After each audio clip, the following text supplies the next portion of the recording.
তেজৰে কমলাপতি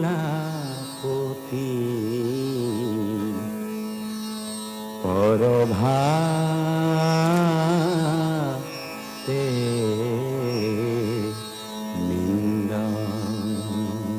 এই গাঁও মোৰ গাঁও। পুৱাতে সূৰুজে আহি য'ত ৰথ ৰাখে, চক্ৰবাত দিগন্তৰ সীমাভেদ কৰি নীলা আৰু সেউজীয়া মিলি যোৱা দেখে। নআলি ঢেকীয়াজুলি যোৰহাট নগৰৰ পৰা 10 কিলোমিটাৰ দক্ষিণে অৱস্থিত ইতিহাসৰ মেৰঘৰ, সংস্কৃতিৰ বৰঘৰ এই নআলি ঢেকীয়াজুলি। সোণাৰী গাঁও, বুৰুক বৰুৱা গাঁও, বৰছৈকটা, কহাৰ গাঁও, সন্দিকৈ গাঁও, মাছগাঁও, দক্ষিণ সোণাৰী গাঁও, খাটোৱাল গাঁও আৰু বৰবৰুৱা টোলৰ সমষ্টিৰে এই বৃহত্তৰ নআলি ঢেকীয়াজুলি অঞ্চল। পূবে কৰঙাখাট, পশ্চিমে চৰাইবাহী, উত্তৰে ঢেকীয়াজুলি নদী আৰু দক্ষিণে বৰছৈকটা জানেৰে পৰিবেষ্টিত শিক্ষা, দীক্ষা, কৃষ্টি সংস্কৃতি, নাট ভাওনাৰে সদা মুখৰিত এই অঞ্চলক যোৰহাট জিলাৰ সাংস্কৃতিক ৰাজধানী বুলিলেও অত্যুক্তি কৰা নহয়। আহোম ৰাজ্যৰ ৰাজধানী ৰংপুৰৰ পৰা যোৰহাটলৈ স্থানান্তৰিত কৰাৰ সময়তে ৰজাঘৰীয়া বিভিন্ন বিষয়বাব খোৱা একাংশ ডা ডাঙৰীয়া বিষয়া পাইকক পূৰ্ণানন্দ বুঢ়াগোহাঁই ডাঙৰীয়াই সংস্থাপন কৰিছিল এই নআলি ঢেকীয়াজুলিত। তেতিয়াৰ দিনত এই অঞ্চলৰ নাম আছিল খাজিখোৱা ঘাট বা হাট। ৰজাদিনীয়া গৌৰৱৰ স্বাক্ষৰ বহন কৰি বৃহত্তৰ নআলি ঢেকীয়াজুলিত আজিও জিলিকি আছে চৰাইচুং পথাৰ, য'ত আহোম ৰাজত্বৰ গৌৰৱময় দিনত অনুষ্ঠিত হৈছিল সেন আৰু কণুৱা চৰাইৰ যুঁজ। নআলিৰ কাষতেই অৱশিষ্ট মাত্ৰ স্বাক্ষৰ বহন কৰি আজিও ইতিহাস সোঁৱৰাই আছে জুৰীয়া পুখুৰীয়ে, য'ত কণুৱা চৰাইক খুৱাবৰ বাবে বিধে বিধে নানা তৰহৰ মাছ পোহাৰ ব্যৱস্থা কৰা হৈছিল। আহোম স্বৰ্গদেৱে যোৰহাটৰ ৰাজধানীৰ পৰা বৰহোলাৰ ৰজাবাহাৰলৈ নাৱেৰে যোৱা সেই ঐতিহাসিক খালটোৰ অৱশিষ্ট নআলিৰ কাষে কাষে কিছু কিছু ঠাইত এতিয়াও বিদ্যমান। এই নআলি ঢেকীয়াজুলিৰ পৰা নাতি দূৰত অৱস্থিত চৰাইবাহীতে তাহানিৰ মোৱামৰীয়া বিদ্ৰোহৰ মূল বিদ্ৰোহী ঘাটিটো আছিল বুলি কেপ্টেইন ৱেলছৰ ৰচনাৰ পৰা ঠাৱৰ কৰিব পাৰি। প্ৰায় 100 বছৰৰ পূৰ্বে ভোগদৈ নদী এই নআলি ঢেকীয়াজুলি অঞ্চলৰ মাজগাঁৱৰ মাজেদিয়েই বৈ যোৱাৰ তথ্য শেহতীয়াকৈ ডক্টৰ ৰক্তিম ৰঞ্জন শইকীয়াৰ গৱেষণাত প্ৰমাণিত হৈছে। স্বৰ্ণশিল্প, কাঁহ শিল্প আৰু কৃষিয়েই আছিল তাহানিৰ নআলি ঢেকীয়াজুলিৰ বাসিন্দাসকলৰ মুখ্য জীৱিকা। ৰাজভৱনৰ আগে পাছে ৰজাঘৰীয়া সোণাৰীশালত কাম শিকি ফুল সোণাৰী ওৰফে ফুল বৰুৱাই প্ৰথমে আৰম্ভ কৰা স্বৰ্ণশিল্পৰ বৃত্তিটোকেই অধিকাংশই আঁকোৱালি লৈছিল মুখ্য বৃত্তি হিচাপে।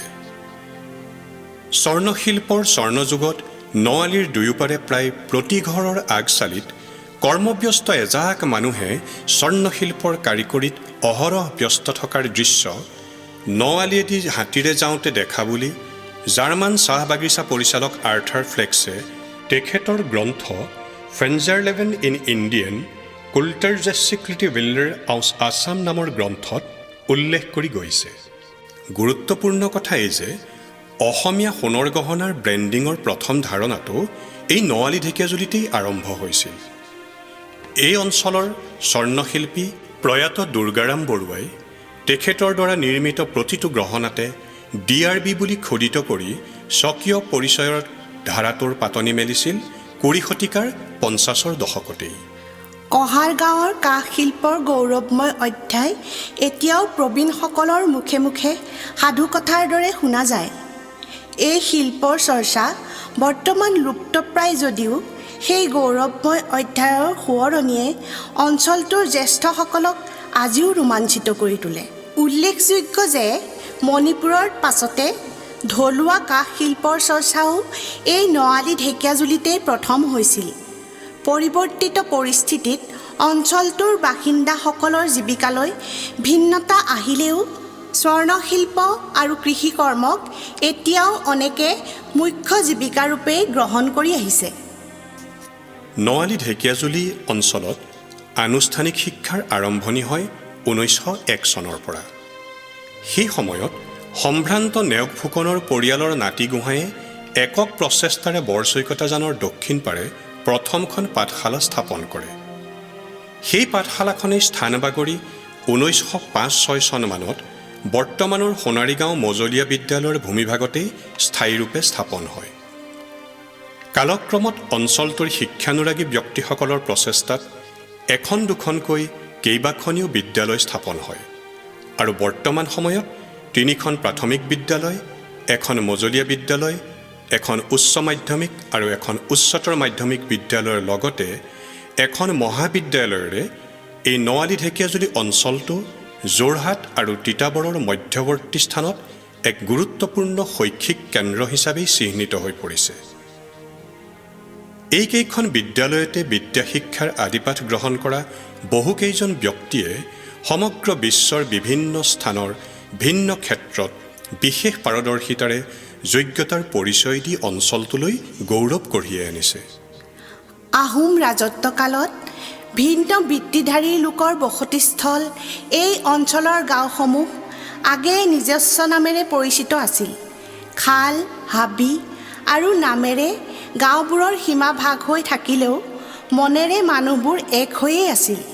সেয়েহে হয়তো 1936 চনৰ পূজা বন্ধত সোণাৰীগাঁও মজলীয়া বিদ্যালয়ৰ বাকৰিত পূজ্যপাদ গড়মূৰীয়া সত্ৰাধিকাৰ পীতাম্বৰদেৱ গোস্বামীৰ পৌৰোহিত্যত অনুষ্ঠিত হোৱা ছাত্ৰ একতা সভাৰ বছৰেকীয়া অধিৱেশনতে এই বৃহত্তৰ অঞ্চলটোক বুজাবলৈ নআলি ঢেকীয়াজুলি নামটো সৰ্বসন্মতিক্ৰমে গৃহীত হৈছিল। সত্ৰীয়া সংস্কৃতিৰ বৰঘৰ মাজুলীৰ পাছতেই এই সংস্কৃতিৰ অন্যতম কেন্দ্ৰ হৈছে নআলি ঢেকীয়াজুলি। নাম প্ৰসংগ, নাট ভাওনা, খোল তালেৰে মুখৰিত নআলি ঢেকীয়াজুলিৰ প্ৰতিটো নামঘৰ শিশুৰ পৰা বৃদ্ধলৈকে সমাহিত শংকৰী সংস্কৃতিৰ প্ৰতি গভীৰ আস্থা অঞ্চলটোৰ বাসিন্দাসকলৰ এক ঈৰ্ষণীয় বৈশিষ্ট্য। প্ৰসংগক্ৰমে উল্লেখযোগ্য যে ভাৰতবৰ্ষত সন্ধাৰণিকৈ দূৰদৰ্শনৰ প্ৰচলন হোৱাৰ পূৰ্বেই এই অঞ্চলৰ ভাওনাৰ দৃশ্যশ্ৰব্য বাণীবন্ধনৰ যোগেদি সুদূৰ আমেৰিকাত প্ৰদৰ্শিত হৈছিল। অঞ্চলটোৰ এক গুৰুত্বপূৰ্ণ ধৰ্মীয় স্থান হৈছে শ্ৰী শ্ৰী দীনবন্ধু আটা থান।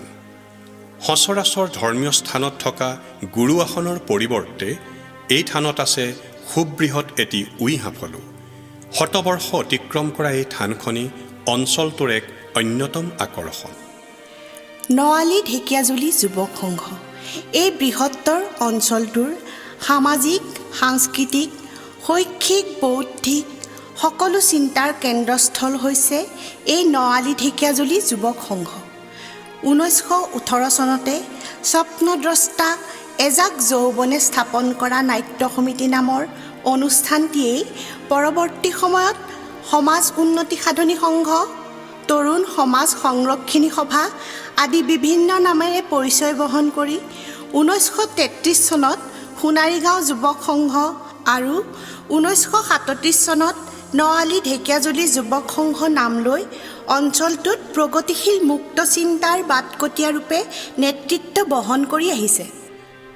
প্ৰতিষ্ঠা কালৰে পৰা আজি পৰ্যন্ত এই যুৱক সংঘৰ বুকুত শিল্প সংস্কৃতিৰ কেৱল অবিৰত চৰ্চাই নহয়, শিল্পকলাৰ ভিন্ন দিশৰ নতুন কৌশলগত সম্পৰীক্ষাও সফলতাৰে সমাপন কৰি পৰিৱেশ্য কলাক এক অনন্য মাত্ৰা দিবলৈ সক্ষম হৈছে। গুৰুজনাৰ অৱদান বাঁহৰ কাঠিৰ মুখাক চলমান ৰূপ দিয়াৰ প্ৰয়াস এই যুৱক সংঘত 60ৰ দশকতেই কৰা হৈছিল।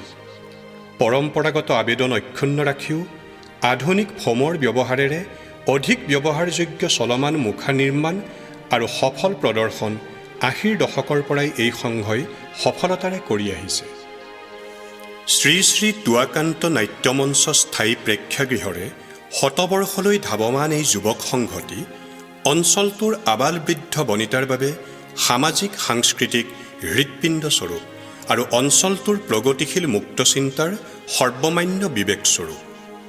কবিতাৰ ভাষাৰে সংস্কৃতিৰ ঠিকনাৰে বিধৌত তোৰ চৌপাশৰ দেৱাল, সংস্কৃতিৰ ঠিকনাৰে বিধৌত তোৰ চৌপাশৰ দেৱাল, সীমাৰ পৰিধি ভাঙি কৰ নতুনৰ আহ্বান।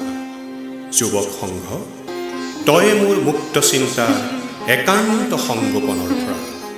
এই বৃহত্তৰ অঞ্চলটোৰ অন্যান্য সামাজিক সাংস্কৃতিক অনুষ্ঠানৰ ভিতৰত মইনা পাৰিজাত, মহিলা সমিতি, ক্ৰীড়া সমিতি, শাখা সাহিত্য সভা, সংগীত বিদ্যালয়, চিত্ৰকলা বিদ্যালয়, শিশু বিজ্ঞান একাডেমী আদি অন্যতম। এই অনুষ্ঠানসমূহৰ প্ৰত্যেকৰে নিজস্ব গৌৰৱময় অধ্যায় আৰু স্বকীয় পৰিচিতি আছে, যিসমূহ আমাৰ আজিৰ প্ৰতিবেদনত সবিস্তৰে সামৰাটো সম্ভৱ নহয়।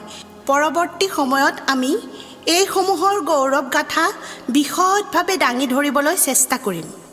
শৈক্ষিক সামাজিক চেতনাৰে উজ্জীৱিত এই নআলি ঢেকীয়াজুলি অঞ্চলৰ প্ৰতিজন বাসিন্দাই অঞ্চলটোক লৈ গৌৰৱান্বিত আৰু প্ৰতিজন ঢেকীয়াজুলিবাসীয়ে অঞ্চলটোৰ প্ৰগতিৰ প্ৰতি আন্তৰিকভাৱে দায়বদ্ধ।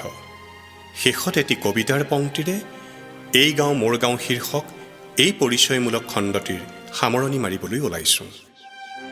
মোৰ আজন্ম সাধনাৰ একান্ত নিভৃত স্থান, মোৰ আজন্ম সাধনাৰ একান্ত নিভৃত স্থান, মোৰ শৈশৱৰ প্ৰাণ, মোৰ যৌৱনৰ পাৰ ভঙা বান। ঢেকীয়াজুলি, তোৰ সূৰ্য সম আলোকেৰে জ্যোতিষ্মান, ৰ'দ জিলমিল মোৰ জীৱনৰ গান।